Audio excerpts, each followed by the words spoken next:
Hi అండి, నమస్తే. నేను మీ జాడి లక్ష్మణ్. ఏదైతే ఎక్కడ చూసినా ఒక బైన్సా వార్త సంచలనంగా మారింది. ఎందుకోసం అంటే బైన్సాలో డిగ్రీ కాలేజ్లో అడ్మిషన్ తీసుకోవాలంటే చాలామంది భయపడుతున్నారు. ఎందుకోసం అంటే రీజన్ ఇక్కడ ప్రిన్సిపాల్ సార్ అని చెప్తున్నారు.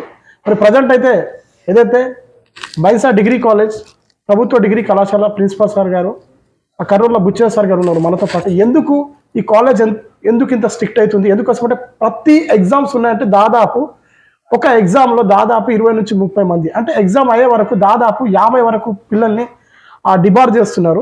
ఇది వార్త చాలా సంచలనంగా మారింది. ఎక్కడ లేనిది ఓన్లీ బైన్సాలో ఎందుకని చాలా మంది ఇక్కడ ఆవేదన చేస్తున్నారు. తనతో పాటు మనకు ఈ రోజు ఉన్నారు, మాట్లాడదాం. సార్ నమస్తే. నమస్తే అండి. సార్ మీ ఇంట్రడక్షన్ ఇవ్వండి ఫస్ట్. సార్ నా పేరు కల్లుల బుచ్చయ్య గారు. నేను బైన్సా ప్రభుత్వ డిగ్రీ కాలేజీకి ఎఫ్ఎస్ ప్రిన్సిపాల్ను. యాక్చువల్గా నా posting assistant professor of botany. నేను ఇక్కడికి 2022 నాడు వచ్చా. అప్పటి నుండి ఒక 2 ఇయర్స్ నేను అసిస్టెంట్ ప్రొఫెసర్గా ఫ్యాకల్టీ మెంబర్గా నేను పనిచేసిన. 2024 నుండి ఆగస్టు నుండి ఇప్పటి వరకు ఈ కాలేజీకి నేను ఎఫ్ఎస్ ప్రిన్సిపాల్గా నా యొక్క విధులను ధర్మంగా నీతి నిజాయితీగా గవర్నమెంట్ యొక్క ఆదేశాల అనుసరించి నేను నా విద్యుత్ ధర్మాన్ని నేను నిర్వర్తిస్తున్నాను. సార్ ఏంటి సార్ ఇక్కడ కాలేజ్ ప్రభుత్వ డిగ్రీ కళాశాలలో జాయిన్ అవ్వాలంటే పిల్లలు చాలా భయపడుతున్నారు. అసలు ఎందుకు భయ్? ఏంటంటే వాస్తవంగా నేను 2022లో వచ్చింది సార్. నేను 2022లో వస్తే నేను ఫస్ట్ డ్యూటీ ఓపెన్ షూట్లో నేను డ్యూటీ చేయడం జరిగింది. ఆ డ్యూటీ చేస్తే నేను ఒక 10 నిమిషాలు నేను చేసిన. ఆ 10 నిమిషాల డ్యూటీని నేను డ్యూటీ చేయలేకపోయినా. ఎందుకు చేయలేకపోయినా అంటే అక్కడ పిల్లలు చిట్టీలు కాదు కదా, బుక్స్ పెట్టి ఆ బుక్స్లో క్వశ్చన్కు ఆన్సర్ దొరకపోతే సార్ దొరకబట్టి అనే స్థితికి పిల్లలు దిగజారిండ్రు. కానీ ఒక్కరు కాదు, ఇద్దరు కాదు, దాదాపు ఒక రూమ్లో వెతికి చూస్తే దాదాపు 1 క్వింటల్ 2 క్వింటల్ల చిట్టులు నా కళ్ళారా చూసి నేను ఇక నుండి ఇక్కడ డ్యూటీ చేయనని అప్పుడు ఉన్నటువంటి ప్రిన్సిపాల్కి చెప్పి నేను పోవడం జరిగింది. సార్ ఇక్కడ కాపీ విపరీతమైనటువంటి కాపీ ఉంది కాబట్టి నేను లెక్చరర్గా ఉన్నప్పుడు కూడా నేను కంట్రోల్ చేయలేకపోయినా ఆ డ్యూటీ కూడా చేయడానికి నాకు విరక్తి పుట్టి ఆ మాస్ కాపింగ్ నేను చూసి భరించలేక ఈ మాస్ కాపింగ్ చేయడం వల్ల పిల్లలు తనంతా తానే తన జీవితాన్ని తన వాళ్ళే ఖరాబ్ చేసుకుంటుండ్రు. అది నేను ఒక్కరిని చెప్తే నా మాట ఎవరు వినే స్థితిలో పిల్లలు లేరు, స్టాఫ్ లేరు. ఇక్కడ వ్యవస్థ కూడా అట్నే ఉన్నది. ఈ బైన్సా కానీ నిర్మల్ కానీ ఈ ఇచ్చోడ కానీ దాదాపు నాకు తెలిసి వచ్చి నాకున్నటువంటి ఈ ఏరియా పైన ఉన్నటువంటి అవేర్నెస్ తోటి ఆదిలాబాద్ అనగానే కేర్ ఆఫ్ మాస్ కాపింగ్ ఒక పెట్టింది పేరు సార్. నాకు నా కాపీ అడ్డంటారా? మాస్ కాపీకి అడ్డ ఆదిలాబాద్, ఉమ్మడి ఆదిలాబాద్ జిల్లా అని నేను వరంగల్లో ఉన్నప్పుడు నేను విన్నది, నేను చూసింది ఎన్నో ఎంక్వైరీలు కూడా పేపర్లో చూసినా, టీవీలో కూడా చూసినా. కానీ ప్రత్యక్షంగా నేను ఇక్కడ ఒక ఎంప్లాయీని కాబట్టి, ఒక ఎంప్లాయీగా నా కళ్ళారని చూసిన కాబట్టి ఇక్కడ నేను డ్యూటీ చేయడానికి నాకు చాలా ఇబ్బందికరంగా పరిస్థితి ఏర్పడ్డా సార్. నేను ఎఫ్ఏసి ప్రిన్సిపాల్ డ్యూటీ తీసుకున్న తర్వాత చైర్లకు వచ్చిన తర్వాత నేను దీన్ని ప్రక్షాళన దాదాపు కూకటి వేలత మొత్తం ప్రక్షాళన చేసి మొత్తం ఎంక్వైరీ చేసి మొత్తం విచారిస్తూ ఇక్కడ తెలిసినటువంటి ఓపెన్ సెక్రటరీ ఏంటి సార్, మన తెలంగాణ రాష్ట్రం దాదాపు 33 జిల్లాలు ఉన్నాయి. 33 జిల్లాలలో దాదాపు ప్రతి జిల్లాకు 1 నుండి 3 కంపల్సరిగా ఈ నా ఇన్స్టిట్యూషన్లో అడ్మిషన్ తీసుకున్నారు. దాన్ని బట్టి మీరు చెప్పండి, మీ ఒపీనియన్ చెప్పండి. దాదాపు ప్రతి జిల్లాలో ఓపెన్ స్టడీస్ అధ్యయన కేంద్రం ఉంటుంది. అక్కడ ఇంటి ముందే ఉంటుంది, మహా అంటే కిలోమీటర్ 2 కిలో ప్రతి మండలంలో ఉంటుంది, లేకపోతే డిస్ట్రిక్ట్ హెడ్ క్వార్టర్లో కంపల్సరీ ఉంటుందండి. కానీ మొత్తం తెలంగాణ జిల్లాలో ఎన్ని జిల్లాలలో అన్ని జిల్లాల నుండి ఇక్కడ అడ్మిషన్ ఉందంటే దీని అర్థం మీరే నాకు చెప్పండి. నేను ఓవరాల్ చెప్పట్లేదు, నేను మొత్తం ఎంక్వైరీ చేసిన, ఎంక్వైరీ రిపోర్ట్ కూడా నా దగ్గర ఉంది. అప్పుడు ఇంత మాస్ కాపింగ్ సెంటర్ ఎందుకు పేరు వచ్చింది? మనం ఎంత నీతి నిజాయితీగా పిల్లలకు మన పాఠాలు చెప్దామని ఉద్దేశం ఉన్నా కూడా పిల్లలు వినే స్థితిలో లేరు. ఈ ఓపెన్ షీట్ లో ఉన్నటువంటి మాస్ కాపీయింగ్ ఎఫెక్ట్ మా రెగ్యులర్ పిల్లలు నిలబడ్డదండి. Okay okay. దాదాపు మాకు 5 కోట్ల బిల్డింగ్ వచ్చింది, 1 కోటి రూపాయల ఫర్నిచర్ వచ్చింది. డిజిటల్ బోర్డు దాదాపు 10 నుండి 10 లక్షల డిజిటల్ బోర్డు వస్తున్నాయి. కాలేజ్ అంతా వైఫై, మొత్తం కాలేజ్ మొత్తం దాదాపు సగం క్లాస్ రూమ్లు సీసీ కెమెరా, కాలేజీ అంతా 24 అవర్స్ వైఫై. ఇన్ని ఫెసిలిటీస్ గవర్నమెంట్ ఇచ్చిన తర్వాత పిల్లలు అసలు ఎందుకు ఉపయోగించుకుంటలేరు? నెక్స్ట్ ప్రధానంగా ఏంటంటే కొంచెం దూరం ఉన్నది ఇంటిదే అనుకుంటే కూడా నేను మధ్యాహ్న భోజనం పెట్టేస్తున్నాను సార్. ఇక్కడ నేను పిల్లలకు మధ్యాహ్న భోజనం గవర్నమెంట్ మీద ఏం లేదు. పిల్లలు దూరం నుండి వస్తున్నారు కాబట్టి, ఆకలి అవుతుంది కాబట్టి, మళ్ళా లంచ్కి పోవడానికి 3-4 కిలోమీటర్లు, పట్టణానికి 3-4 కిలోమీటర్ల దూరంలో ఈ కళాశాల ఉన్నది కాబట్టి పిల్లల యొక్క అవసరాన్ని గుర్తించి మాకు మేమే స్టాఫ్కు 2,000, 3,000 ఇట్లా నెలకి వేసుకుంటూ దాదాపు ఒక 5-6 ఇయర్స్ నుండి డైలీ ఇక్కడ మేము మిడ్ డే మీల్స్ స్టార్ట్ చేసినాం. మధ్యాహ్న భోజనం అట్లనే కొంచెం స్ట్రెంత్ పిల్లలకు వస్తుంది. దాదాపు ఫస్ట్ ఇయర్ లో మాకు 200 మంది ఉన్నారు, సెకండ్ ఇయర్ లో 250 ఉన్నారు, థర్డ్ ఇయర్ లో 170 మంది ఉన్నారు. దాదాపు 700 నుండి 700-800 మధ్యలో మా స్ట్రెంత్ ఉంది. 7 నుండి 800 మధ్య స్ట్రెంత్ ఉన్నటువంటి ఇంత పెద్ద కాలేజీలో డైలీ ఎంత మంది వస్తారండి? దాదాపు 20-30 మంది కంటే ఎక్కువ రారు కాలేజ్ రారు.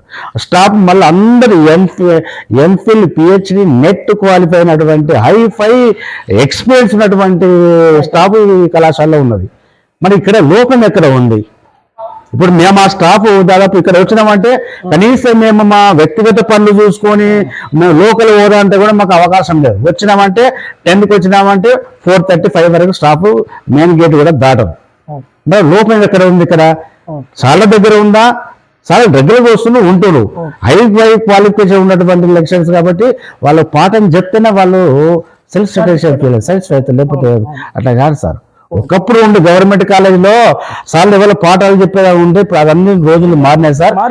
ఎందుకంటే సీసీ కెమెరా ఉన్నది. ఈ సీసీ కెమెరా ఎగ్జామ్ మూమెంట్ లో కాకతీయ యూనివర్సిటీ వీసీ గారికి అటాచ్ లింక్ అయి ఉంటుంది. ఇక్కడ ఏం జరిగినా కూడా కమిషనర్ కు లింక్ అయి ఉంటుంది. ఇంకేమన్నా కూడా బెంచ్ కాబట్టి ఇది సెన్సిటివ్ ఏరియా కాబట్టి పోలీస్ డిపార్ట్మెంట్ కూడా ఇక్కడ ఉన్నటువంటి ఏం జరుగుతుందో కూడా సీసీ కెమెరా లింక్ ఫార్వర్డ్ అయితే లింక్ వాళ్ళు చూసుకుంటారు. కాబట్టి ఏ సమాజంలో ఉన్నటువంటి ఈ ప్రజల్లో ఉన్నటువంటి అది అపోహన తప్ప అది వాస్తవికత కాదండి. అది ఇంకో విషయం ఏంటంటే మీ కాలేజ్ మంచి పేరు ఉంది సార్, వాస్తవం 100%. ఎందుకోసం అంటే మీరు వచ్చిన తర్వాత నుంచి కాలేజ్ రూపురేఖలు మారిపోయినాయి. అది చాలా మంది ప్రొఫెసర్లు బయట అయితే చాలా అంటే అనుకుంటున్నారు. అదేవిధంగా కాకుండా ప్రత్యేకించి మనం మాట్లాడాలి సార్. ఇప్పుడు ఏంది వాస్తవం అంటే అంబేద్కర్ ఓపెన్ యూనివర్సిటీ ఇప్పుడు చాలా మంది బయట మన పిల్లలు చూస్తూ ఉంటారు, ఏదో వర్క్ చేసుకుంటారు సార్. వాళ్ళు ఏదో కూలి ఉపాధి కోసం ఏదో పని చేసుకుంటూ చదవడానికి డబ్బులు లేక వాళ్ళ జీవితం కొనసాగిస్తూ చాలా మంది కొన్ని పెళ్ళైన వాళ్ళు కావచ్చు, పిల్లలు ఉంటారు వాళ్ళకు. అలాంటి టైంలో వాళ్ళు చదవలేక పాపం ఓపెన్ యూనివర్సిటీలో పెడతా ఉంటారు. అలాంటి టైంలో కూడా అక్కడ కూడా మీరు చాలా స్ట్రిక్ట్ చేసి పిల్లల్ని డిబార్ చేస్తున్నారు. దీనిపై మీ అభిప్రాయం సార్? సరే, ఒకటి స్ట్రిక్ట్ చేయడం అంటే అది నా ఉద్యోగ రీత్యా నా ధర్మం సార్. అది ఒక లెక్చరరు పిల్లగానికి పాఠాలు చెప్పడం ముఖ్యం కాదు, అంతకంటే ముఖ్యంగా పిల్లగానికి జీవితంలో ఏ విధంగా జీవిత పాఠాలు నేర్పి ఏ మార్గంలో పోతే మీకు ఉద్యోగం వస్తుంది, ఉద్యోగం వచ్చిన తర్వాత మీ కుటుంబము హాయిగా ఒక సమాజంలో ఒక గౌరవప్రదంగా బతుకుతారనేది జీవిత సత్యాలు, జీవిత పాఠాలు నేర్పడం కూడా ఒక ఉపన్యాసకుని ధర్మం సార్ అది. కానీ ఇక్కడ ఉన్నటువంటివి ఏంటంటే ఇక్కడ బాగా మాస్ కాపింగ్ ఉంటుంది సార్. మాస్ కాపింగ్ ఇక్కడ ఉన్నటువంటి పిల్లలకు ఒక అపోహ ఏంటంటే బాబా పిల్లలకు అవేర్నెస్ లేదు. ఇక్కడ ఎక్కడ లోపం ఉందంటే ప్రధానంగా ఇప్పుడున్న స్టాఫ్ కాకుండా ఇంతకు ముందు ఉన్నటువంటి కొన్ని సంవత్సరాల నుండి ఇక్కడ ఒక ఆనవాయితీ ఉన్నది సార్. పేపర్కు సర్టెన్ రేట్ ఉంటుంది. ఆ రేట్ తోటి అక్కడ స్టాఫ్ లోపమో, లేకపోతే పిల్లగాళ్ళ లోపమో, లేకపోతే ఇక్కడ ఉన్నటువంటి పేరెంట్స్ లోపమో, లేకపోతే ఇక్కడ ఉన్నటువంటి వాతావరణ, ఆర్థిక, సామాజిక ఈ భౌగోళిక పరిస్థితులు నాకు ఏం తెలియదు. కానీ ఇక్కడ మాత్రము మాస్ కాపింగ్ మాత్రం మాస్ కాపింగ్ బైండ్స్ కాలేజీ పెద్ద అడ్డగా ఉండే సార్. కానీ ఎప్పుడైతే అడ్డగా ఉన్న తర్వాత మొత్తం రికార్డు మొత్తం తీసి చూసిన తర్వాత నేను ఫస్ట్ ఆఫ్ ఆల్ నేను స్టాఫ్ మీటింగ్ పెట్టి మా సార్లతో నేను డిస్కస్ చేశాను. ఇది సెన్సిటివ్ ఏరియా. మాస్ కాపింగ్ చిట్టి లేనిది వాడు కనీసం ఒక అక్షరం కూడా రాయలేని పరిస్థితుల్లో పిల్లగాళ్ళు ఎందుకున్నారు. అసలు లోపం మీరే చెప్పారు కదా సార్ ఇందాక రెగ్యులర్ దాదాపు 700 to 800 మెంబర్స్ ఉన్నారు ఇక్కడ స్టూడెంట్ కాలేజ్ లో. అదే కాకుండా డైలీ 20-30 మెంబర్స్ వస్తున్నారు. వాళ్ళు రెగ్యులర్ ఉండి అలా వస్తే మరి పాపం వీళ్ళు నాన్ రెగ్యులర్ కదా సార్, ఓపెన్ యూనివర్సిటీ పిల్లలు కదా. ఓపెన్ సిటీ పిల్లలు ఓపెన్ సిటీ అనగానే వాళ్ళకి ఒక అపోహ ఉంది సార్. ఏముందంటే ఓపెన్ సిటీ ఎగ్జామ్ అనగానే ఓపెన్ గా రాయాలి, చూసి రాయాలని దాదాపు 1-2 గంటలు పిల్లలు అక్కడ ధర్నా చేశారు. నా చాంబర్ ముందే, ఆ మెయిన్ గేట్ ముందే ధర్నా చేశారు. కాలేజీ ముందే 3-4 గంటలు ధర్నా చేశారు. ధర్నా చేసిన తర్వాత కూడా ధర్నా చేసినా నేను పోలీస్ డిపార్ట్మెంట్ కూడా పిలవడం జరిగింది. పోలీస్ డిపార్ట్మెంట్ తెలంగాణ కాదు, ఆంధ్రాలో కాదు, ఇండియాలో కూడా ఇంత ఒక ప్రిన్సిపాల్ సార్ ఉండి దాదాపు ఒక 100 మందిని పైగా ఎవరిని అంటే ఇచ్చేయాలి డిబార్. మీరే అనుకుంటా మీరు సార్ ఇప్పటి వరకు నేను దాదాపు 280 మందిని డిబార్ చేసిన సార్. 280 మీకు రికార్డ్తో సహా సీరియల్ నంబర్, పేరు, ఆల్ టికెట్, ఏ కాలేజీ, ఎందుకు డిబార్ చేసిన. బయట టాక్ ఉంది సార్ ఏంటంటే సార్ ఎక్కువ డిబార్ చేస్తే తనకు ప్రమోషన్ వస్తుందని, దీనిపై మీ అభిప్రాయం? సార్ అట్లా డిబార్ చేస్తే ప్రమోషన్ ఇచ్చేది ఉంటే నాకు పద్మభూషణ్ రాష్ట్రపతి అవార్డు వస్తుందండి. నాకు రాష్ట్రపతి అవార్డు వస్తుంది. ఎందుకంటే సార్ నేను పుట్టి పెరిగింది ఎక్కడ లేదు సార్. ఒక ప్రిన్సిపాల్ సార్ తను ఎప్పుడు కూడా పిల్లలకు సపోర్ట్ చేస్తారు, కానీ డిబార్ చేయాలంటే నాకు తెలిసి సార్ 1 minute సారీ, ఒక ప్రిన్సిపాల్ సార్ పిల్లలకు సపోర్ట్ చేస్తారు. డిబార్ చేసేది ఉంటే ఖచ్చితంగా స్కాడ్ వచ్చి డిబార్ చేస్తారు కదా సార్. లక్ష్మణ్ గారు జనరల్ గా బయట ఎట్లా అపోహ ఉంటుందంటే ప్రిన్సిపాల్ చెయ్యొద్దు, ప్రిన్సిపాల్ పిల్లలకు కోఆపరేషన్ ఉండాలని ఒక టాక్ మీరు అన్నారు, ఒక మాట మీరు ప్రస్తావించింది కదా. జనరల్గా టాక్ అంటే ప్రిన్సిపాల్ పిల్లలకి ఏ విధంగా ఉండాలంటే ఫస్ట్ పిల్లగాడు కాలేజీ గేట్ దాటంగానే వాతావరణము చాలా ప్లీజెంట్గా ఉండాలి, హ్యాపీగా ఉండాలి, గ్రీనిష్గా ఉండాలి. ఒక పిల్లవాడు కాలేజీకి వచ్చిందంటే చదువుకోని కావచ్చు, ఎగ్జామ్ రాయని కావచ్చు, సండే వచ్చిందంటే అది సండే ఎందుకు వచ్చిందని పిల్లవాడు బాధపడాలి. అలాంటి వసతులు కాలేజీలో కల్పించడంలో ప్రిన్సిపల్ యొక్క బాధ్యత చాలా కీలకంగా ఉంటుంది. ఇప్పుడు పోతూ మీరు చూడండి, ఇక్కడ ఈ ప్రాంత వాసులు కదా, ఈ ప్రాంతానికి చెందిన వారు కదా. ఇంతకు ముందు ఒక 5 సంవత్సరాల కింద ఎట్లా ఉంది కాలేజీ, ఇప్పుడు మీరే కళ్ళారా చూస్తున్నారు. మీరు కూడా మీ అక్కడ నేను ఏం చేస్తున్నా అవన్నీ మీ కళ్ళారా చూస్తుంది. పిల్లల టార్గెట్లు ఏ విధంగా ఉందో నేను కూడా విన్నా, మీరు పబ్లిక్ లో ఉంటారు కాబట్టి మీరు కూడా అది మీకు చెప్తారు. కానీ ఇక్కడ నేను గమనించింది ఏంటి కదా సార్, స్టార్టింగ్ లో చాలా పిల్లలు కూడా ఇబ్బంది పడ్డారు. ఇబ్బంది పడడం ఎట్ ఏ టైం నేను బుక్ చేయలేదు సార్. పిల్లలకు ఫస్ట్ కు ఎప్పుడైతే పిల్లలు అమ్మాయిలు ఉంటారు, అబ్బాయిలు ఉంటారు, ఆర్థికంగా వీక్ ఉంటారు, ఆర్థికంగా బాగా సౌండ్ ఉండాలి. ఒక్కొక్కళ్ళ మైండ్ సెట్ ఒక్కొక్క విధంగా ఉంటుందండి. ఆర్థికంగా ఎవరైతే కుటుంబ సమస్యలతో సతమతమై వచ్చి మళ్ళీ ఎగ్జామ్ హాల్లో కూడా ఇట్లా కాపీ చేయొద్దు, డిబార్ చేస్తా, అట్లా చేస్తే నేను బెదిరించాను అనుకో, ఏమైతుంది ఎవరికైనా ఆ పిల్లలకు నెగిటివ్ ఫీలింగ్ వచ్చి జీవితం మీద ఒక విరక్తి పుట్టి అరే చనిపోవాలి అని ఒక ఫీలింగ్ వస్తుంది. ఒక మాస్టర్ గా ఉండి, ఒక ప్రిన్సిపల్ ఉండి అలాంటి ఆలోచన తెప్పేదండి. ఎప్పుడైతే పిల్లగాన్ని చదువుకుంటే గిట్ల అవుతుంది, నువ్వు నకలు కొడితే నీ జీవితం గిట్లయితుంది బేట, ఇది గిట్ల అవుతుంది, గిట్లయితే మెల్లమెల్లగా పిల్లవాడి యొక్క మైండ్ సెట్ ను మానసికంగా మార్చే ప్రయత్నం చేసి చివరి 6వ దశలో 7వ స్టేజ్లో నేను డిబార్ చేస్తా. కానీ ఒత్తోనే గుంజుకొని చేసి ఉంటే సార్, ఒకటి నేను చెప్తున్నా మిత్రమా, ఎంతో మంది ఇప్పుడు సూసైడ్ చేసుకునే వాళ్ళు అట్లా చేసుంటారు. కానీ ఒక మాస్టర్ కాదు తప్పు, మనం అట్లా చేయొద్దు. ఇప్పటికైనా పిల్లల దగ్గరికి మీరు ఇంటర్వ్యూ తీసుకోండి. నేను చేసినటువంటి రిఫార్మ్ నాకు అధికారుల నుండి కానీ, రాజకీయ నాయకుల నుండి కానీ, లోకల్ ఉన్నటువంటి బహింసా పట్టణ ప్రముఖుల నుండి కానీ ఒక బెదిరింపు కాల్ రాలేదు, ఒక నెగిటివ్ మాట నాకు రాలేదు. నాకు తారీఫు చేశారు, నాకు సన్మానం చేశారు, నాకు పూలతోటి నాకు హగ్గు చేసుకున్నారు, పూలతో నన్ను అతుకున్నారు, నాకు సపోర్ట్ చేశారు. ఈవెన్ ఈ ఇష్యూ కలెక్టర్ దగ్గరకు పోయింది, రాష్ట్ర ప్రభుత్వం దగ్గరకు పోయింది, తెలంగాణ రాష్ట్రంలో ఉన్నటువంటి అన్ని అఫీషియల్స్ అన్అఫీషియల్స్ దగ్గరికి కూడా ఇది పోయింది. పిల్లలు ఓపెన్ షీట్లో మీరు చదువుకున్న పిల్లలు వాళ్ళు నాకు వచ్చి నాతో వాళ్ళ యొక్క అనుభవం నాకు షేర్ చేసుకున్నారు. సార్, ఇన్ని రోజులు మాస్ కాపింగ్ జరిగినా కూడా అన్ని సబ్జెక్టులు ఎట్ ఏ టైం మేము పాస్ కాలేదు సార్. 2వ సారికో 3వ సారికో 4వ సారికో పాస్ అయినాము. కానీ మీ హాయంలో మాత్రము స్ట్రిక్ట్ చేయడం వల్ల కొంచెం మేము చదువుకున్నాం సార్. ఆ చదువుకున్న దానికి కొంచెం మాకున్నటువంటి సామాజిక స్పృహతోటి మేము అన్ని కలిపి మేము రాస్తున్న అన్ని పాస్ అయినాం సార్ అని ఒక 10 మంది పిల్లలు నా దగ్గరకు వచ్చి మాట్లాడిన వాళ్ళతో ఇంటర్వ్యూ కూడా తీసుకున్నా, వాళ్ళతో నేను వాళ్ళకి నేను అప్రిషియేషన్ ఇచ్చిన. మీరు కూడా రేపు పిల్లలు వస్తారు కదా, పిల్లలు పిలిపించి పిల్లల సమక్షంలో వాళ్ళ వాయిస్ తీసుకోండి. అంటే మార్పు అనేది తొందర రాదండి. ఎప్పుడైనా మార్పు పిల్లలకు ఏంటంటే వీళ్ళకు 99% ఆ వాతావరణానికి అలవాటు పడ్డారు. ఎట్ ఏ టైం ఇప్పుడు అది నీటిలో ఉన్న కదా, చేప నుంచి బయట ఎత్తే అది గిలగిల కట్టుకొని చస్తుంది.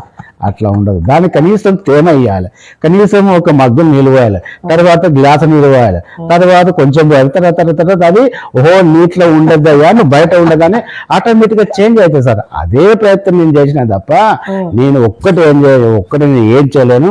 నా స్టాఫ్ను కూర్చుని పెట్టుకొని పిల్లలకు ఏదో ఒకటి మనం డిస్కస్ చేస్తాను సార్. ఎందుకంటే మేము గవర్నమెంట్ ఎంప్లాయీ, ఒక సంస్థ, ఒక డిగ్రీ కాలేజ్ సంస్థ ఉన్నది. ఇది సమాజంలో ఉన్నది ఒక గురుతర స్టాఫ్ వాళ్ళు మిమ్మల్ని అంటే కొందరు అంటారు కదా, ఎందుకు సార్ ఇట్లా చేస్తున్నారు పిల్లలకు సరే. వాళ్ళు స్టాఫ్ రకరకాలు అంటారు, కానీ చీరలో కూర్చున్న వాళ్ళకు బాధలు వేరే ఉంటాయి సార్. అయితే నేను ప్రిన్సిపాల్గా కాబట్టి నా అధికారాలు వేరే ఉంటాయి, నా పరిధి ఎంతవరకు ఉండాలి అంతవరకు ఉంటుంది. నేను సొంతంగా పెట్టుకున్నటువంటి ప్రైవేట్ కాలేజ్ కాదు, ఇది గవర్నమెంట్ కాలేజ్ కాబట్టి అటెండర్ నుండి మొదలుకుంటే నా సీనియర్ మోస్ట్ ప్రిన్సిపాల్ వరకు కూడా అందరూ ఒపీనియన్ తీసుకొని మనమందరం ఒక ఎడ్యుకేటెడ్, ఒక మేధావిగా ఇక్కడ ఉన్నటువంటి ఈ ట్రెండ్ పిల్లల జీవితం నాశనం అవుతుంది. ఆ తాత్కాలిక వాళ్ళు డిగ్రీ పాస్ అవుతుండొచ్చు, కానీ డిగ్రీ తర్వాత రేపు గ్రూప్ 1 వస్తుంది సార్, గ్రూప్ 3 వస్తుంది, గ్రూప్ 3 వస్తుంది, కాంపిటేటివ్ ఎగ్జామ్లో పోతే నీకు ఎవరైనా సాయం చేస్తారా? నంబర్ 1. ఎవ్వరు పక్క పొంటి క్వశ్చన్ పేపర్ ఈక్వల్ ఉండదండి. అలాంటి అప్పుడు ఒకటే లక్ష్మణ్ గారు అప్పటి వరకు ఏమవుతుందంటే, అప్పటి వరకు డిగ్రీ పాస్ అయింది నాకు జాబ్ వస్తుందని ఉద్దేశంతో పెళ్లి చేసుకుంటారు, పేరెంట్ చేసుకుంటారు, అది ఫ్యామిలీ లీడ్ చేస్తారు, సంసారం లీడింగ్ చేస్తారండి. ఆ తర్వాత గ్రూప్ 1 గ్రూప్ 2 కనీసం గ్రూప్ 4 తను వస్తాయనే ఆశతోటి చాలా మంది పిల్లలు పెళ్లిళ్ళు చేసుకుంటారు. వీళ్ళు 99% కాపీకి అలవాటు పడ్డటువంటి విద్యార్థులు రేపు కాంపిటీషన్ లో ఎలా సక్సెస్ అవుతారు, ఎలా క్వాలిఫై అవుతారు? నీకు ఇన్వేడరా చెప్పరు. లేదు, ఒకవేళ పక్కపడి ఉన్నటువంటి ఫ్రెండ్స్ ఉన్నా కూడా నీకు ఫస్ట్ క్వశ్చన్ ఏముంటుందో ఈ ఫస్ట్ క్వశ్చన్ ఇంకో పర్సన్కి 70-80 క్వశ్చన్ ఉంటుంది. కనీసము ఇది ఏంటి అని అడగడానికి కూడా నీకు టైం ఉండదు, నీకు టైం ఫ్రేమ్ ఉంటుంది. అక్కడ ఒక క్వశ్చన్ ఆన్లైన్ ఎగ్జామ్ ఉంటుంది. కనీసం నువ్వు పక్క పడి చూసి మాట్లాడదామంటే కూడా మీకు టైం ఉండదు. కనీసం నువ్వు పెన్ను తీసుకొని అది సెట్ చేసుకున్నాను కూడా టైం అంత. అది 1 minute 1 క్వశ్చన్స్ మీకు ఎవరు ఉండదు. పక్క పొంటి మన తోడగొట్టిన మన చెల్లె మన సోదరు ఉన్నా కూడా మనం అడగలేము లక్ష్మణ్ గారు. కాబట్టి అప్పుడు వాళ్ళు ఫెయిల్ అవుతారు. ఫెయిల్ అయినప్పుడు ఆర్థిక బాధపడాల్సి వస్తే బాధపడితే వాళ్ళకంటే ఒక 3 సంవత్సరాలు first year, second year, third year కష్టపడితే నీకు 100 సంవత్సరాల జీవితం వస్తుందండి. కానీ వీళ్ళేంటంటే ఈ 3 సంవత్సరాలు కాపీ కొట్టి ఫెయిల్ అయ్యి 100 సంవత్సరాలు నష్టపోతారు లక్ష్మణ్ గారు. అంతే కదా? అంటే 3 సంవత్సరాలు కష్టపడితే దాదాపు 100 సంవత్సరాలు ఏదో ఒక ఉద్యోగం వస్తుంది. ఉద్యోగం రాకుండా నీ కాళ్ళ మీద నువ్వన్నా కూడా నువ్వు బతకగలుగుతావు, నువ్వు ఆర్థికంగా నిలదొక్కగలుగుతావు. సొంతగా నీకు విశ్వాసం పెడుతుంది సార్. పాస్ అయిపోతే ఖచ్చితంగా వాళ్ళకి అవగాహన పెరుగుతుంది. ఇప్పుడు కాపీ కొడితే నీకు ఏమొస్తుంది? ఏం రాదు. అదే నీ అంత నువ్వు కనీసం ఏది ఆ పట్ట తీసుకుపోయి నువ్వు SBI బ్యాంకులు ఇస్తే నీకు 100 రూపాయలు లోన్ కూడా ఇయ్యాడు లక్ష్మణ్. కానీ అదే నువ్వు బుక్ చూసి చదివి నీకు నాలెడ్జ్ నేర్చుకుంటే కనీసం నువ్వు LKG first class second class పిల్లలకు నువ్వు హోమ్ ట్యూషన్ చెప్పుకున్నా కూడా రోజు 20 మంది వచ్చినా కనీసం నీకు ఉప్పు మిరపకాయ వెళ్తాయండి. ఆ మాత్రమన్నా అలా అంటే ఉరుగులలో సన్నిహితుడు కన్నా భార్య ఒక పని చేసుకుంటుంది, భర్త ఒక పని చేసుకుంటారు, ఫ్యామిలీ గడుస్తుంది. నువ్వు మొత్తం 100% నువ్వు కాపీ కూడా ఆధారపడితే రేపు నీకు ఏ జాబ్ వస్తుంది? ఏ జాబ్ రాకుండా నేను చదువుకున్న విరక్తి పుట్టి నీకు నెగిటివ్ థాట్స్ వచ్చి ఫ్యామిలీ మొత్తం రోడ్డు మీద పడుతుంది, అంధకారం అయిపోతుంది. జీవితంలో అప్పటికే నీకు 30, 40, 50 సంవత్సరాల వరకు వస్తుంది. సగం జీవితంలో ఏం చేస్తావు సార్?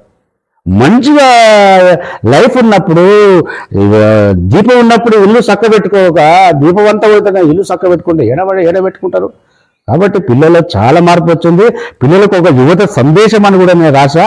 అది కూడా నేను కనీసం ఒక 1000-2000 పాంప్లెట్ పెట్టి అదే మెయిన్ గేట్ ముందు అన్ని పేరెంట్స్ పిలిపించి వాళ్ళతో ప్రమాణం చేపించి మా జీవితంలో మా కంఠముల ప్రాణం ఉన్నంత వరకు మేము సరస్వతిని మేము అభ్యసించే చదువుకున్న రోజులు మేము కాపీ కొట్టాము అని ప్రమాణం చేశారు. అది అన్ని పేరెంట్సే. ఆ పేరెంట్స్ వాయిస్ తీసుకున్నా. సరే మిత్రులారా, ప్రజల్లారా, విద్యార్థి తల్లిదండ్రుల నేను చేసేది ఉంటే మీకేమైనా ఇబ్బంది ఉంటే నాకు సలహాలు ఇవ్వండి. మీ సలహాలు నేను తీసుకుంటున్నా. మీరు ఈ కాలేజీలో, ఈ విద్యా వ్యవస్థలో, ఈ కాలేజీలో మీరు ఒక భాగస్వామ్యం.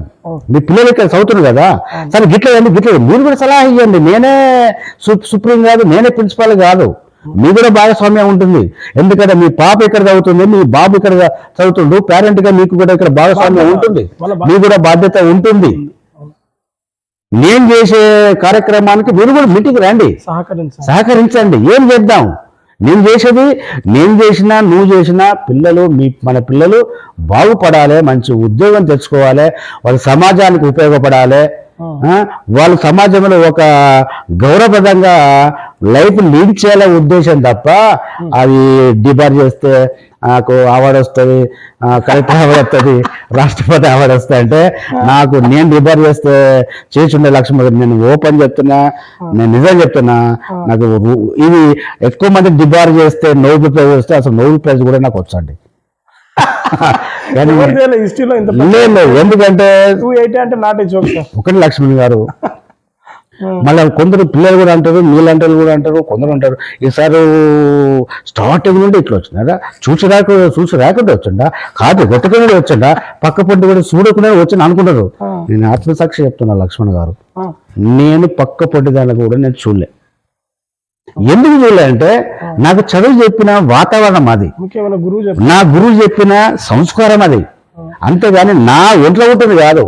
నా గురువులైతే ఏదైతే నేను కూడా చిన్నప్పుడు పూరి గుడిసెనండి మాది, పూరి గుడిసె వచ్చింది. ఏదైనా పెద్ద మాది సిద్దిపేట దగ్గర కొమరవెల్లి దేవస్థానం అది దేవస్థానము. మా పేరెంట్స్ కూడా లేబర్సే కాబట్టి చదువు విలువ నాకు తెలుసు కాబట్టి, అది నేను అనుభవిస్తున్నా కాబట్టి, వాళ్ళందరూ నాకు సోదరులు కాబట్టి, సోదరిమణులు కాబట్టి వాళ్ళ జీవితము ఆ విధంగా అంధకారం కాకుండా నేను ఒక బాధ్యతగా, ఒక మాస్టర్గా, ఒక ప్రిన్సిపల్గా, ఒక సమాజంలో ఒక చదువుకున్న మేధావిగా నా వంతు కృషి చేస్తున్నాను తప్ప వాళ్ళని హింసించి వాళ్ళని ఇబ్బంది పెట్టే నేచర్ నాకు కాదు సార్. కానీ నా గురువు నేర్పిన విద్య, నేను నేర్చుకున్న విద్య ఏంటంటే ఈరోజు తిట్టే నోళ్ళు రేపు పోడుతాయి సార్, ఖచ్చితంగా. అది నాకు దాదాపు 25 సంవత్సరాల సర్వీసులో నా ఉద్యోగ ప్రస్థానంలో అనేక వేల మంది స్టూడెంట్స్ చూసిన, వేల మంది స్టూడెంట్స్ కూడా చాలా మంది జవాన్లు అయినరు, పీజీ అయినరు, సెటిల్మెంట్ అయినరు. ఇప్పటికైనా నేను ఏం చేస్తున్నా ఫేస్బుక్ లో కూడా పెడతా, రకరకాల సోషల్ మీడియా వస్తాయి కదా, ఇట్లా కాపీ కొట్టొద్దు అది అని రకరకాల కామెంట్ చేస్తారు కదా. ఏదన్నా నీతో నా నిజాయితో భగవంతుడు ఇచ్చిన వరమో, లేకపోతే నా గురువు నా తల్లిదండ్రులు నేర్పిన క్యారెక్టరో, ఇంతవరకు ఏ నెగిటివ్ స్టార్టింగ్ లో ఏదైనా ప్రాబ్లం ఉంటుంది లక్ష్మణ్ గారు, ఉన్నా కూడా తర్వాత సర్దుకపోతారు. ఇప్పుడు అదే పిల్లలు కనీసం నేను కింది కూడా పోను, ఒక చిట్టు దొరకబట్టియండి, నేను మా సెంటర్లో నేను దేనికైతే దానికి ఒప్పుకుంటా. అంటే పిల్లల మీద నమ్మకం, భయం కదా సార్. భయము లక్ష్మణ్ గారు, భయము 10 నిమిషాలు ఉంటారు, 2 నిమిషాలు ఉంటారు, 3 నిమిషాలు ఉంటుంది. గేరు దాటితే భయం, నువ్వెవరో నేనేవను. కానీ పిల్లల్లో నేను డెవలప్ చేసింది సంస్కారంతో కూడుకున్న భయం, అంతేగాని నేను బెదిరిస్తాను, బుక్ చేస్తా అదే అంటే వాడిని మనం ఏం చేయలేవు. కానీ పిల్లగానికి మనకు అతన్ని మానసికంగా మౌల్డ్ చేయాలి, మార్పులో చదువుకుంటే గిట్లవుతుందా, చదువుకోకపోతే లైఫ్ గిట్లుంటుంది, చదువుకుంటే లైఫ్ గిట్లుంటుందని మానసికంగా పిల్లగాన్ని మనం డెవలప్ చేయాలి. కానీ టక్క గుంజుకొని బుక్ చేయదు సార్ అది. మరి ఇంకో విషయం సార్, మీరు చూశారనుకుంటా న్యూస్, మహబూబ్ నగర్లో ఒక న్యూస్ సంచలనంగా మారింది. అంబేద్కర్ ఓపెన్ యూనివర్సిటీలో ఏదైతే పిల్లల్ని డిబార్ చేస్తూ చాలామంది పిల్లల్ని ఇలా చేస్తే కొద్ది రోజుల తర్వాత మళ్ళీ అక్కడ మనీ అడగడం అంటే స్టార్ట్ చేశారని తెలిసింది. ఎందుకోసం అంటే మీరు డబ్బులు ఇస్తేనే రాయగలుగుతారు, లేకపోతే డిబార్ చేస్తారని ఇట్లా బెదిరింపు అలాంటి ఏమైనా ఇక్కడ ఉన్నాయా సార్? సార్ లక్ష్మణ్ గారు, జనరల్గా ఈ డబ్బులు తీసుకొని పిల్లగాళ్ళ దగ్గర కాపీ కొట్టించి వాళ్ళు పాస్ చేయడము ఇది మంచి కల్చర్ కాదు. ఓకే. ఒక గురుతరమైనటువంటి పోస్టులో ఉండి పిల్లలను జీవితాలను మన చేతులతోటే వాళ్ళ జీవితాలను నాశనం చేయడము తన ఉపాధ్యాయ వృత్తికి చాలా అవమానం అండి అది.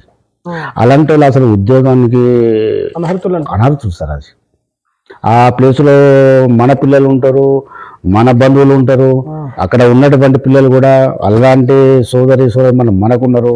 అది చాలా నీచమైనటువంటి ఆలోచన. ఆ పని కూడా ఆ వృత్తి కూడా చాలా చెప్పడానికి కూడా భయంకరంగా ఉంటుంది సార్. ఎప్పుడైనా అట్లా చేయకూడదు. అట్లా చేస్తే సమాజానికి మనము ఒక బ్యాడ్ మెసేజ్, సమాజాన్ని ఒక దుష్టులుగా, ఒక రౌడీలుగా, ఒక గుండెలుగా తయారు చేసి కాదు సార్. అది తప్పది. ఒకవేళ ఏ ఉపాధ్యాయుడు కానీ ఏ ప్రిన్సిపాల్ కానీ అట్లా చేసిండ్రో సార్ మీరు చెప్పండి సార్, మీ అభిప్రాయం చెప్పండి. ఒక ముందుగా ఉపాధ్యాయుడు అంటే ఏంది సరే? ఉపాధ్యాయుడు అంటే పిల్లలకు అంటే ఏంది? ఒక పిల్లలు గురువు అంటే కాలేజ్ అంటే ఒక సరస్వతి దేవాలయం. ఈ దేవాలయంలో సరస్వతి గంటలే మోగాలే. ఆర్థిక ఆర్థిక తారతమ్యాలు లేనటువంటి ఎంతో మంది స్టూడెంట్స్ ఇక్కడికి వస్తారు. ఆ పిల్లలకు చదువు చెప్పి సంస్కారం నేర్పిస్తూ విజ్ఞానాన్ని ఇస్తూ తనకు తను సమాజంలో ఒక గౌరవంగా బతుకుతూ సమాజానికి ఒక మంచి సేవకులుగా తీర్చిదిద్దడంలో ఉపాధ్యాయునంత మించిన పోస్ట్ లేదు. ఆ వృత్తి చాలా కీలకము సార్. ఒక్కడే లక్ష్మణరావు ఈ సమాజంలో అన్నిటికంటే ఉత్తమమైనటువంటి వృత్తి ఉపాధ్యాయ వృత్తి. అతడు గర్వకారణము. ఐఏఎస్ అయినా, ఐపీఎస్ అయినా, డాక్టర్ అయినా, యాక్టర్ అయినా, ఎవరైనా కూడా మా నుండే పోవాలి. 100%. అంటే అది హై స్కూల్ ఉపాధ్యాయుడు ఫస్ట్ క్లాస్ నుండి మొదలుకుంటే డిగ్రీ వరకు, పీజీ వరకు, పిహెచ్డి వరకు బోధించడం కూడా ఉపాధ్యాయుడే. విదేశాల్లో కూడా. కానీ ఉపాధ్యాయుడు వృత్తి తను మంచిగా చేసుకుంటే, నిరసిస్తే 100 సంవత్సరాల ఆరోగ్యం ఉంటారు సార్. ఎందుకంటే ఉపాధ్యాయుడు అంటే నిత్య విద్యార్థి. ఉపాధ్యాయుడు అంటే నిత్య విద్యార్థి కదా సార్. డైలీ మేము పిల్లగాడికి ఏం చెప్తామో అది మేము చదువుకోవాలి, మేము ప్రిపేర్ కావాలి. పిల్లగానికి ఎట్లా చెప్తే అర్థమవుతుంది. కాబట్టి పిల్లగానికంటే ముందు మేమే నేర్చుకోవాలి. కాబట్టి స్టిల్ వీఆర్ స్టూడెంట్స్. ఫస్ట్ వాళ్ళకంటే మనం నేను విద్యార్థులు. అందుకని నేను ఏం చెప్తున్నా లక్ష్మణ్ గారు అంటే విద్యార్థులు మాస్టర్ ఉపాధ్యాయుడు అంటే నిత్య విద్యార్థి. కాబట్టి మాకు తెలియని విషయాలు నేర్చుకున్నప్పుడు మా మనసు పులకరిస్తుంది. కొంతమంది పిల్లలు క్వశ్చన్లు ఆడతారు కదా, అసలు కొన్ని బుక్లు కూడా దొరకాయండి క్వశ్చన్స్. అంత బ్రహ్మాండంగా క్వశ్చన్లు ఆడతారు. కాబట్టి ఒక ఉపాధ్యాయుడు మంచి ఉపాధ్యాయుడుగా ఎప్పుడు ఎదుగుతాడు, ఎప్పుడు మంచి అంటే పిల్లగాళ్ళు మాకు ప్రశ్నల బాణాలు వేసినప్పుడే దానికి మేము సమాధానం చెప్పాలంటే మేము 10 బుక్స్ చదివి ఆ సమాధానం చెప్పినప్పుడే ఉపాధ్యాయుడు అప్డేట్ అయినట్టు. కాబట్టి అలాంటి విద్యార్థి కూడా ఉన్నారు. నా వృత్తిలో ఎన్నోసార్లు నేను చూసినా, ఇప్పుడు కూడా అనుభవిస్తున్నాను కదా. కాబట్టి నాకు ఉపాధ్యాయుని వృత్తి నాకు ఇష్టమైన వృత్తి సార్. రెండో క్వశ్చన్ సార్, చాలా ఇంపార్టెంట్. ఇది చాలా మంది అనుకుంటారు ఎందుకోసం అంటే గవర్నమెంట్ కాలేజ్లో, ప్రైవేట్ కాలేజ్లో. మీరు ఒక గవర్నమెంట్ ఉపాధ్యాయుడు. Yes sir. ఈ గవర్నమెంట్ కాలేజ్లో కాకుండా ప్రైవేట్ కాలేజ్లో ఎందుకు పిల్లలు వెళ్తున్నారు సార్? ఇది ఇంపార్టెంట్ ఈ సమాజానికి. ఇప్పుడు సార్ పిల్లగారికి ఎప్పుడైనా కష్టం ఎక్కువ ఇవ్వద్దు. కష్టపడే గుణం ఎప్పుడైనా, కష్టం ఎవరు కోరుకోరండి. నెక్స్ట్ పిల్లగానికి కావాల్సింది కష్టం రావద్దు, తక్కువ టైంలో ఎక్కువ బెనిఫిట్ కావాలి, కాలేజీ పోకుండా సర్టిఫికేట్ రావాలి, అతని పరీక్ష ఫీజు కూడా డబ్బు లేకపోతే మేమే కట్టుకోవాలి. ఇవన్నీ ప్రైవేట్ కాలేజీ అన్ని ఉచితాలు ఇస్తాయి సార్. కాలేజీ రాకుండా మేమే ఫీజు కడతాం. మీకు ఫోన్ లేకపోతే కూడా ఫోన్ కూడా కొనిస్తాం, బస్ పాస్ ఇస్తాము, ఎగ్జామ్ ఫీజు కట్టుకుంటాము. నువ్వు ఏం లేదురా, నువ్వు మహారాష్ట్రలో ఉండు, నువ్వు ఆదిలాబాద్లో ఉండు, నువ్వు కాశ్మీర్లో ఉండు, నువ్వు కన్యాకుమారి ఉండు, ఎగ్జామ్ రేపనంగా నీకు వాట్సాప్లో పెడతాం, టైం టేబుల్ వచ్చి రాసుకపో. ఒకవేళ నీకు అది కూడా కష్టమై ఉంటే మేము రాపించుకుంటాం. కాకపోతే నువ్వు అడ్మిషన్ అయితే ఉండాలి. ఒక స్టూడెంట్ నుండి ఎంత అడ్మిషన్ వస్తుంది ఎవరికైనా ప్రైవేట్ కాలేజీకి? మినిమం కామర్స్ చూసుకుంటే 10,000 నుండి 12,000 రూపాయలు ఒక క్యాండిడేట్కి వస్తాయి. కాబట్టి ఆ ప్రైవేట్ కాలేజీలకు పిల్లగాళ్ళకి ఏదో నేర్పాలి, వాళ్ళని విద్యావంతులు చేయాలి, సమాజానికి ఒక ఉపయోగపడే ఒక మంచి పౌరులు తీర్చిదిద్దనే ఉద్దేశం ఉండదండి వాళ్ళకు. అది కమర్షియల్. ప్రైవేట్ కాలేజీ అనేది వ్యాపారం. మేము గవర్నమెంట్ లెక్చరర్స్ కదా, 60-70 వేల కాంపిటీషన్లో మేము ప్రిపేర్ అయ్యి మేము క్వాలిఫై అయిన తర్వాత మాకు మళ్ళీ ఇంటర్వ్యూ ఉంటుంది. ఇంటర్వ్యూ తర్వాత మాకు డెమో ఉంటుంది. డెమో తర్వాత మా మార్క్స్, మా క్యారెక్టర్ వెరిఫికేషన్ ఉంటుంది. ఇవన్నీ వేసిన తర్వాత కాలేజీకి వచ్చిన తర్వాత, కాలేజీలో ఉద్యోగం పొందిన తర్వాత మళ్ళీ మాకు ట్రైనింగ్ ఉంటుంది. పిల్లలు ఎట్లా పాఠం చెప్పాలి, ఎట్లా పిల్లగాళ్ళ మన బిహేవియర్ ఉండాలి, పిల్లగాళ్ళకి ఎట్లా మనము ఒక మంచి భావి భారత పౌరుడిగా మనం తీర్చిదిద్దాలి, ఇవన్నీ ట్రైనింగ్ గవర్నమెంట్ మాకు ఇస్తుంది. కాబట్టి ఇన్ని దశల్లో మేము ఫిల్టర్ చేసి అప్డేట్ అయిన మేము చదువు చెప్తే వాళ్ళకు రుచించదు. కానీ ఉద్యోగం రాక వ్యాపారం కోసము కూర్చుండబెట్టి బట్టి సిస్టమ్ తోటి చదువు చెప్తే వాళ్ళ చదువేమో రుచిస్తుంది, మా చదువేమో రుచించదు. ఆ విధంగా పిల్లగాళ్ళను మానసికంగా అట్లా మౌల్డ్ చేసింది తప్ప ప్రైవేట్ కాలేజీలో చదివినటువంటి ప్రైవేట్ కాలేజీలో ఒక పిల్లగానికి దాదాపు 100 మార్కులు 70 మార్కులు వచ్చినాయి అనుకోండి. అదే గవర్నమెంట్ కాలేజ్ చదివే పిల్లగానికి 100 మార్కులు కనీసం 35 మార్కులు వచ్చినాయి అనుకోండి. ఇతని 35 మార్కుల మందము ఇతనికి నాలెడ్జ్ ఉంటుంది. లక్ష్మణ్ గారు అతనికి 100 మార్కులు 70 మార్కులు వచ్చినాయి కదా, అతనికి 70 మార్కులు కదా, 3 మార్కుల నాలెడ్జ్ కూడా అతను ఉండదు. ప్రైవేట్ కాలేజ్కి వస్తాయి కదా, ర్యాంకులు ముఖ్యం కాదు. అప్పుడు ఏం చేయలేము కదా. నేను ఏం చెప్తున్నా లక్ష్మణ్ గారు, బట్టి సిస్టమ్ ఇప్పుడు గంపెడు నాలెడ్జ్ కంటే పీడికడు లౌక్యం ముఖ్యం.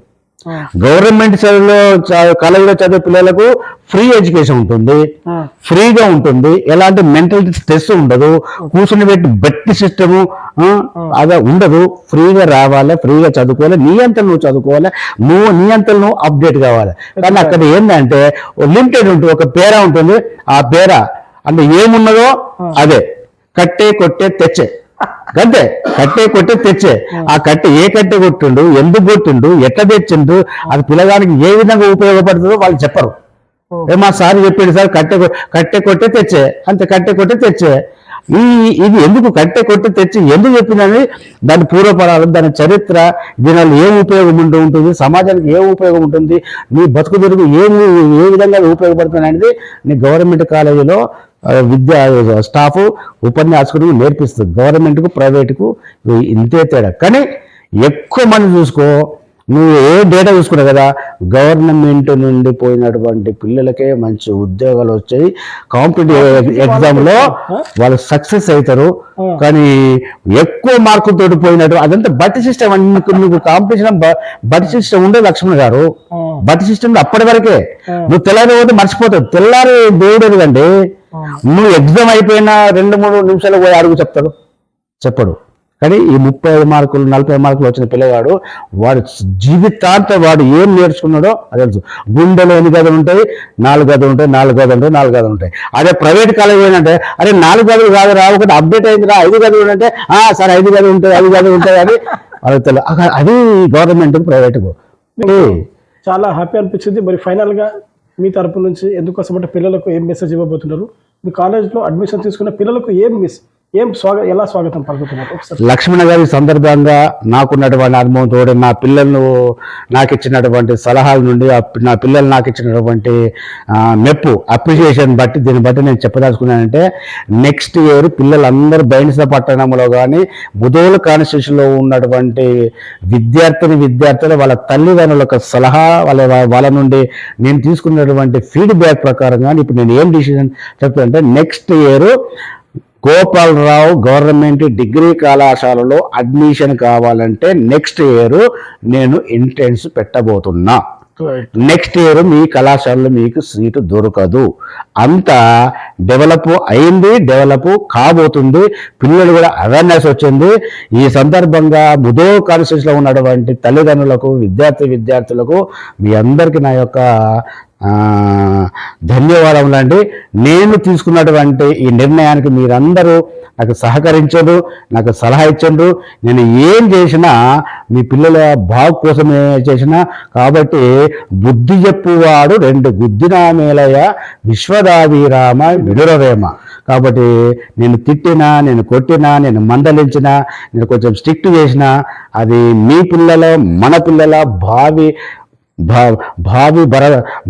భావితరాలకు మంచి ఒక సమాజానికి ఉపయోగపడే పిల్లలను తీర్చిదిద్దడానికి నాకు మంచి అవకాశం ఇచ్చినందుకు ఈ ముదోలు పట్టణ మరియు బైంస పట్టణ ప్రాంత విద్యార్థులకు మరియు తల్లిదండ్రులకు నా యొక్క నమస్కారములు. Thank you and very much. ధన్యవాదములు అండి. నిజంగా సార్ చాలా హ్యాపీ అనిపించింది. మీ అమూల్యమైన సమయం కేటాయించినందుకు మా ఛానల్కు ప్రత్యేక ధన్యవాదాలండి. మీరు చాలా ఎక్స్పీరియన్స్ చాలా బాగా చెప్పారు. మరి అదే కాకుండా మీ గురించి కూడా మా ముదూరు నియోజకవర్గంలో చాలా ప్రసంగాలు వస్తున్నాయి. ఎందుకోసం అంటే చాలా ఇలాంటి ప్రిన్సిపల్ మాకు కావాలని చెప్తున్నారు. మరొకసారి మీ మంచి పేరు తీసుకొచ్చి మాకు అక్కడి నుంచి ఇక్కడ వచ్చినందుకు మా ఛానల్ తరపు నుంచి కూడా నిజంగా చాలా హ్యాపీగా ఉన్నాము. మరొకసారి మాకు సమయం కేటాయించినందుకు మీకు థ్యాంక్ యూ లక్ష్మణ్ గారు. ప్రత్యేక ధన్యవాదాలు. Always welcome. Thank you and thank you very much. మీరు కూడా మంచి పిల్లలకు మెసేజ్ చేయడానికి మీ మీడియా తరపున, మీ ఛానల్ తరపున కూడా సమాజానికి ఒక మంచి మెసేజ్ ఇస్తున్నారు. మీ ఛానల్ కూడా మంచి వ్యూస్ రావాలి, ఇంకా ఇంకా మంచి మంచి కార్యక్రమాలు చేసి సమాజానికి ఒక మంచి మెసేజ్ ఇచ్చే ఛానల్గా పేరు రావాలి, పేరు వచ్చేది ఇంకా ఇంకా ఇది ఇంక ప్రజల్లోకి ఇంకా మంచి విషయాలు తీసుకుపోవడానికి ఇంకా దీన్ని 3 పూలు 6 కాయలుగా మీ ఛానల్ ఎదగాలని సందర్భంగా నేను కోరుకుంటున్నా. ధన్యవాదములు. థ్యాంక్ యూ అండి. ఇది అండి ఏదైతే ఈరోజు బైజా డిగ్రీ కాలేజ్ ప్రిన్సిపల్ సార్తో ఇలా మాట ముచ్చట జరిగింది. మరి దయచేసి చూసే వ్యూవర్స్ ప్రతి ఒక్కరు మీ అభిప్రాయం కూడా ఖచ్చితంగా కామెంట్ రూపంగా తెలపండి. ఎందుకోసం అంటే ఇక్కడ నెక్స్ట్ ఇయర్ అడ్మిషన్ తీసుకోవాలంటే ఖచ్చితంగా ఎంట్రన్స్ ఏదైతే ప్రైవేట్ స్కూల్ కార్పొరేట్ కాలేజెస్ లాగా ఇక్కడ పెట్టబోతున్నారట. మరి ఇలాంటి కాలేజ్లో మీరు జాయిన్ అవుతారా కారా అనేది ఖచ్చితంగా మీరు కామెంట్ రూపంగా చెప్పండి. అదేవిధంగా కాకుండా సార్ గురించి కూడా మీరు ఖచ్చితంగా వాళ్ళు మీ కామెంట్ రూపంగా రాయండి. ఓకే, చూస్తూనే ఉండండి కెమెరామెన్ సాయితో. నేను మీ జాడే లక్ష్మి.